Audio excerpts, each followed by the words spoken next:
A lot has changed over the course of Orlando City SC's first 3 seasons in Major League Soccer, but if one thing was rock solid during that period, it was Kaká's role as the team's primary penalty kick taker. The former captain took 10 out of the 14 penalty kicks the Lions had from 2015 to 2017, converting 8 of them. When the Brazilian was not on the field, other players would take them, with Cyle Larin, Julio Baptista, Carlos Rivas, and Kevin Molino all attempting to score from the spot, but only the Trinidadian succeeding. Molino was actually given the opportunity by the captain to help him get on the scoresheet. In MLS, in 2018, the Lions seem to be trying a new approach as 3 different players have taken the first 4 penalties the team had this season. While Yoshimar Yotun converted his 2 shots, against Minnesota United and the Colorado Rapids, and Sacha Kljestan also netted his only one, against the Portland Timbers, Justin Meram had his attempt saved against the San Jose Earthquakes. Meram had the opportunity to take the penalty kick against San Jose as the team was trying to help him to score his first goal for the Lions, much like Kaká did with Molino, but considering his technical skills and his experience, he'd also be a viable taker. Add Dom Dwyer, who converted 8 of the 10 penalty kicks he shot during his stint with Sporting Kansas City, to the mix, and Orlando City has multiple players qualified for the role. That could lead head coach Jason Kreis to establish some kind of rotation among the players when penalty kicks are called for Orlando City.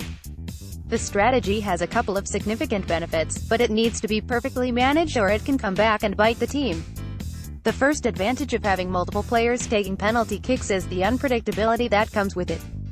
If a single player's tendencies when shooting from the spot can be pretty easy to identify and memorize, the amount of information can quickly become overwhelming if 4 or 5 players are to be monitored, making it harder for opposing goalkeepers to prepare for them.